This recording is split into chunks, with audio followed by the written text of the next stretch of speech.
आज आपको बताते हैं तारे ज़मीन पर फिल्म का दर्शन। ये अभी हमें 2 दिन पहले ही समझ में आया, 3 दिन पहले। तारे ज़मीन पर मतलब क्या था इसका। ये फिल्म बहुत लोगों ने देखी है और बहुत सराही गई है। बहुत लोगों ने बहुत प्रशंसा करी है इसकी।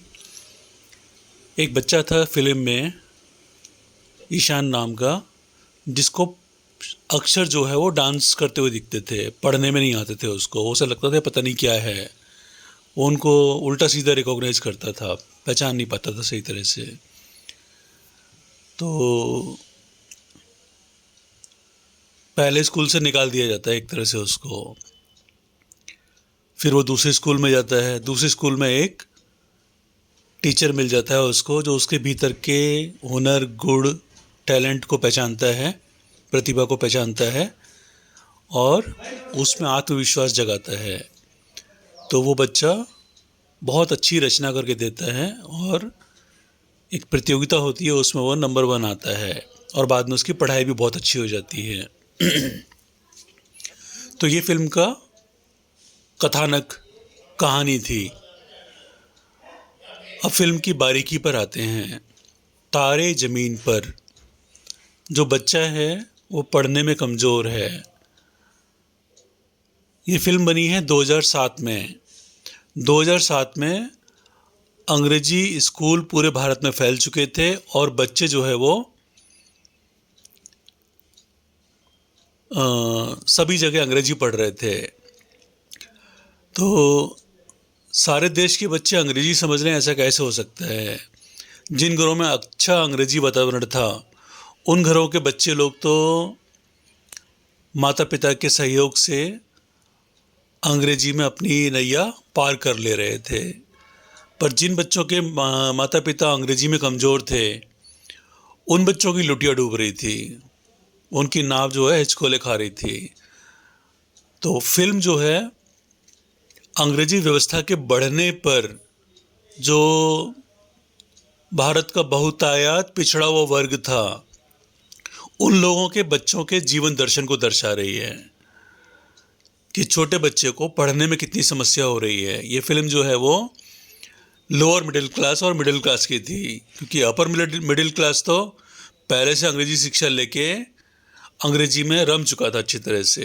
जो नई पीढ़ी बन के आ रही थी उभर के, जो मिडिल क्लास या लोअर मिडिल क्लास थी या गरीब लोग थे, उन लोगों के बच्चों को बहुत समस्या हो रही थी। आज भी ऐसे बच्चे हैं जिनको अंग्रेजी में डिब्बा गोल सा लगता है, बहुत मुश्किल से पढ़ पाते हैं। स्कूल में पढ़ के आते हैं, फिर घर आके फिर ट्यूशन जाते हैं 3-3 4-4 घंटे। एलकेजी के बच्चे, नर्सरी एलकेजी के बच्चे 3-3 घंटे ट्यूशन लेते हैं स्कूल पढ़ के आने के बाद।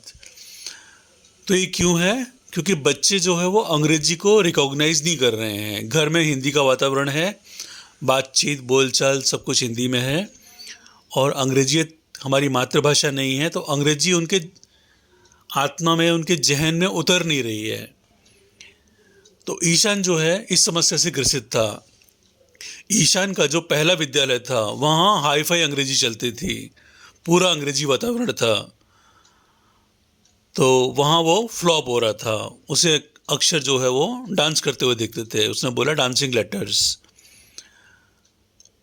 तो वहाँ वो फ्लॉप रहा और कभी स्कूल बंक करता था, कभी टेस्ट शीट, क्या बोलते हैं, आंसर रिजल्ट जो होता है उसको फाड़ देता था, छुपाता था, ऐसी हरकतें करता था। फिर उसके पिता गुस्सा होकर उसको दूसरे स्कूल में डालते हैं, बोर्डिंग स्कूल में। फिल्म में ध्यान देने वाली बात है कि पहला विद्यालय जो था उसका, वो स्कूल था जहाँ पर अंग्रेजी में सब कुछ था। टीचर हिंदी में जरा भी बात नहीं करती थी। अब जो नए विद्यालय में डाला जाता है, वहाँ हिंदी में सारे लोग बात करते हैं। इस पर ध्यान देना पड़ेगा आपको। जब फिल्म को दोबारा देखोगे तो आपको ध्यान देना पड़ेगा कि सारे टीचर जो हैं वो हिंदी में बात करने वाले हैं, थोड़ा हिंदी में वातावरण है। तो वहीं पर एक टीचर एक संजोग से मिल जाता है जो कि आर्ट का मास्टर है, कला का मास्टर है। तो वो उस बच्चे का आत्मविश्वास जगाता है और बच्चा एक पेंटिंग बनाता है जिसमें एक तालाब बनाया गया है, 5 बादल बनाए गए हैं, 5 बादल, और नीला बैंगनी आसमान है। बैंगनी आसमान है, नीला नहीं है, आसमानी नहीं है, नीला बैंगनी। नीला बैंगनी मतलब तामसिकता की तरफ हो गया, अंधकार की तरफ हो गया, अज्ञान की तरफ हो गया। और तालाब का मतलब होता है थोड़ा सा ज्ञान। तो ईशान जो कि पहली व्यवस्था में, जो कि पक्की अंग्रेजी व्यवस्था थी स्कूल की, उसमें कुछ भी ग्रहण नहीं कर पा रहा था। उसमें क्या मिल रहा था उसको? तालाब मिल रहा था, तालाब भर ज्ञान मिल रहा था, कुछ सीख नहीं पा रहा था। टीचर जो पढ़ा रहे थे वो सारे बच्चे जैसे तैसे करके रट रहे हैं। ईशान अकेला बच्चा नहीं है, वो सारे भारत के बच्चों का प्रतिनिधित्व करता है, उन बच्चों का जो कि middle class, lower middle class वाले हैं या गरीब हैं, उन सारे बच्चों का प्रतिनिधित्व कर रहा है। पढ़ाई में समस्या को डिसलेक्सिया शब्द से जोड़ा गया है, मतलब पढ़ने समझने में दिक्कत। तो ईशान को पढ़ने समझने में दिक्कत हो रही थी। क्यों? क्योंकि जो अंग्रेजी वातावरण था उसको हमारे भारत के बच्चे समझ ही नहीं पा रहे थे। शहरों में कॉन्वेंट स्कूल सब जगह ज़रूर खुल गए हैं, लेकिन बहुत सारे बच्चे आज भी, वो पिक्चर तो 2007 में आई थी, आज भी बहुत सारे बच्चे अंग्रेजी में डब्बा हैं एकदम। उन्हें अंग्रेजी में कही हुई बातें, सुनी हुई बातें कानों से टकराती तो हैं, आंखों से दिखती तो हैं, लेकिन उनके कॉन्शियसनेस में, आत्मा में, अवचेतन मस्तिष्क में बैठती नहीं है सीधे। उन्हें बार बार रट्टा मारकर किसी तरह नंबर ले आना पड़ता है। तो फिल्म दर्शाती है कि अंग्रेजी शिक्षा के कारण, यानी कॉन्वेंट स्कूलों के कारण, भारत का बहुतायत बच्चा, बहुत बड़ा वर्ग पढ़ाई में पिछड़ रहा है। पढ़ाई में नहीं पिछड़ता तो ये सितारा बनता, सुपरस्टार बनता, स्टार बनता, संसार में चमकता, क्योंकि ज्ञान पाता, वृद्धि होती, ज्ञान की वृद्धि होती, विद्या पाता, उच्च शिक्षा पाता। जब समझ में आ रही होती तो उच्च शिक्षा की ओर भी जाएगा। अभी उसे रस ही नहीं आ रहा है, उसमें समझ ही नहीं आ रहा है क्या है, तो उसका इंटरेस्ट केवल जॉब पाने तक है। विद्या में कोई इंटरेस्ट नहीं है, बस एक जॉब मिल जाए कैसे भी करके। तो वो बच्चा जो कि सितारा बन सकता था, सुपरस्टार बन सकता था, स्टार बन सकता था, वो इस अंग्रेजी शिक्षा के कारण ज़मीन पर रह गया। इसलिए फिल्म का नाम रखा है तारे ज़मीन पर। हमने 2014 या 15 के आसपास कुछ बच्चों को ट्यूशन पढ़ाया था। 3 बच्चे आते थे, छोटे बच्चे थे, 11th-12th का मिला नहीं कोई। एक आया था तो भाग गया था। 3 बच्चे पकड़े थे, एक 5th का था, एक 6th का था, एक 7th या 8th का था, ऐसा कुछ था। तो 5th क्लास का बच्चा जो कि अंग्रेजी स्कूल में पढ़ रहा था, वो KNOW, नो को कैनो बोला करता था, कैनो। समझ रहे हो ना? उसके पिता इलेक्ट्रिशियन थे, किसी तरह से अंग्रेजी स्कूल में पढ़ा रहे थे अपने बच्चे को। उत्कर्ष नाम था उसका। उसका दिमाग बहुत तेज़ था। उससे हमने एक विज्ञान का प्रश्न किया था, उसने बड़ा सोच के सटीक उत्तर दिया था, जो कि उसकी ओरिजिनल थिंकिंग थी। लेकिन वो KNOW को कैनो पढ़ रहा था, कैनो, KNOW। हमने उसको बहुत समझाया कि कैनो नहीं, नो है, हम तुम्हारे टीचर हैं, हम तुम्हारे गुरु हैं, हम तुम्हारे शिक्षक हैं, तुम्हें हमारे पास पढ़ने के लिए भेजा गया है, लेकिन तो तुमको हमारी बात माननी चाहिए। इसको तुम्हें कैनो नहीं बोलना है, नो बोलना है। वो बोलता था कैनो। कई बार बोला उसको, 2-3 दिन हो गए, नहीं माना, तो फिर हमने उसको धुनाई कर दी थी अच्छे से। तो हमको बड़ा दुख था उस बच्चे के लिए कि ऐसे भी बच्चे पड़े हैं आजकल हमारे देश में जो अंग्रेजी समझ ही नहीं पा रहे हैं कि क्या लिखा हुआ है। तो वो जो बच्चा ईशान दिखाया गया था, वो उत्कर्ष ही था जो हमारे पास पिट के गया था। वो हमारे चरण छूता था, बहुत अच्छा बच्चा था, अच्छे सिद्धांत वाला बच्चा था। उससे हमने पूछा था कि रोटी क्यों फूलती है, तो बताओ। तो बाकी 2 बच्चे नहीं बता पाए थे। उस डफर ने बताया कि रोटी के अंदर भाप होता है, पानी होती है, पानी भाप बनता है तो रोटी फूलती है, 2 लेयर फूल जाती हैं, पानी भाप बनने से रोटी फूल जाती है। उसने उत्तर दिया था। तो कौन पिछड़ रहा है इसमें? वो बच्चे पिछड़ रहे हैं। ये बच्चे अगर इनकी मातृभाषा में पढ़ाई होती तो ये बच्चे तारे बनते, सितारे बनते, लेकिन क्या हो गया? अंग्रेजी शिक्षा के कारण ये ज़मीन पर रह गए। तो एक ईशान नहीं, भारत के लगभग 15-20 करोड़ बच्चे,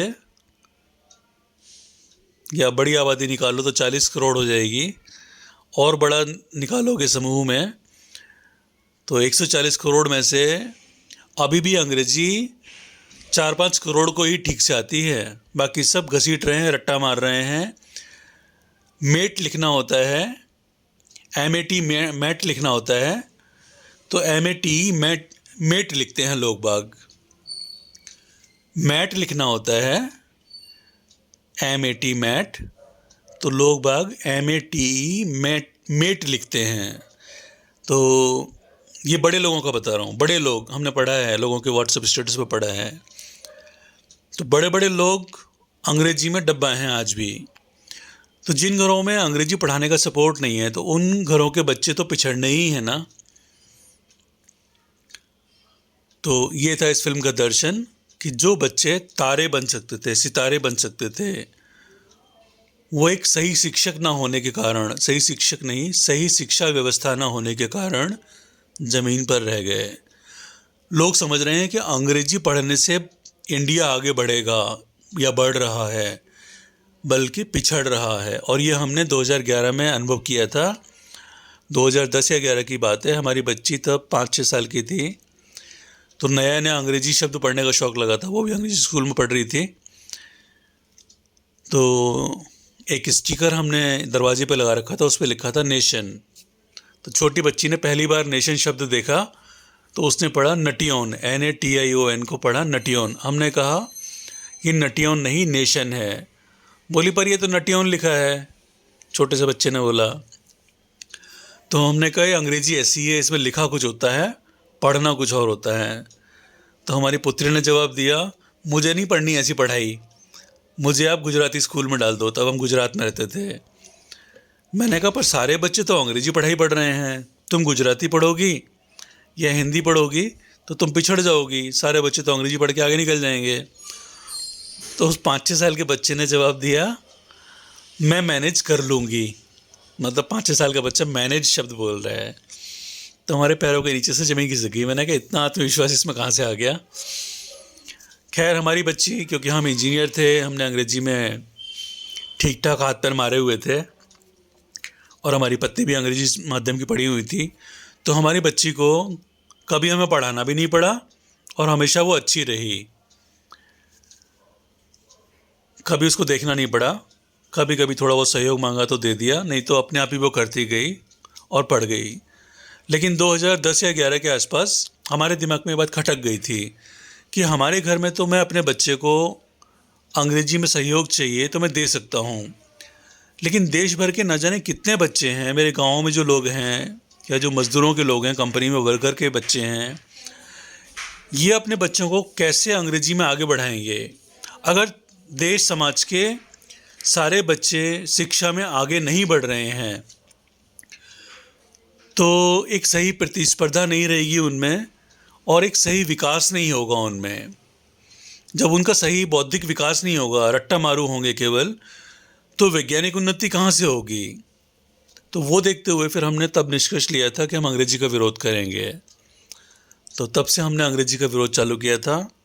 हमने 2012 में एक कंपनी में अप्लाई किया था, तो अपना रिज्यूम पूरा का पूरा हिंदी में बना के भेजा था। एक इंजीनियर मैनेजर था, हम मैनेजर थे उस समय, उसने अपना रिज्यूम पूरा का पूरा हिंदी में बना के कंसल्टेंट के यहाँ भेजा हुआ था। एक कंपनी में गया, शॉर्ट टेस्ट हुआ, पर बाद में बहुत रिक्वेस्ट आई कि नहीं आप अंग्रेजी में भेजो, अंग्रेजी में भेजो, अंग्रेजी में भेजो। तो हमने फिर कंसल्टेंट की खातिर उसको अंग्रेजी में कर दिया। बहुत रिक्वेस्ट करी उसने, तब जाके किया था, वरना हम अड़े हुए थे कि नहीं अब हम हिंदी में भेजेंगे। और हमने अपनी एक अंग्रेज़ी अलग ही बना रखी थी।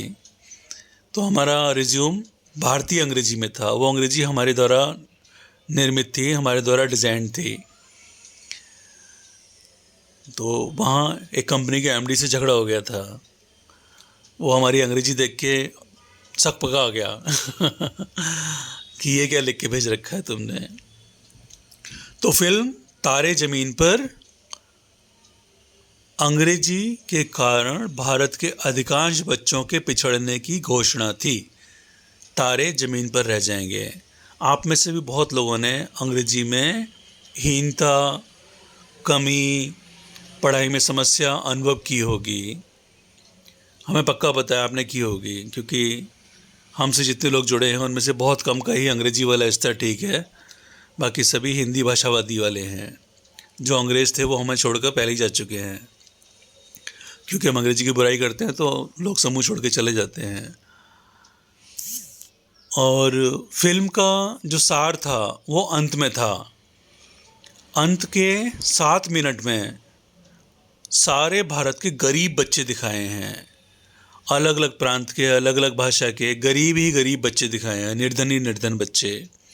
तो वो फिल्म एक बच्चे की डिसलेक्सिया की समस्या नहीं थी, वो फिल्म सारे भारत के बच्चों के पढ़ने में चालू हो चुकी समस्या थी, जो कि आगे सबको झेलनी पड़ रही थी और अभी भी झेल रहे हैं बच्चे। अभी भी बच्चों की अंग्रेजी ऐसी ही है, लिखते कुछ है, लिखा कुछ होता है, पढ़ते कुछ हैं, समझते कुछ हैं। जब उत्तर देना होता है क्लास में तो अंग्रेजी में कुछ बोला नहीं जाता उनसे। तो ये था तारे ज़मीन पे फिल्म का दर्शन। वंदे भारतम आध्यात्मिक केंद्र, नीमनगर, भारत, अष्टू जी 8249491321।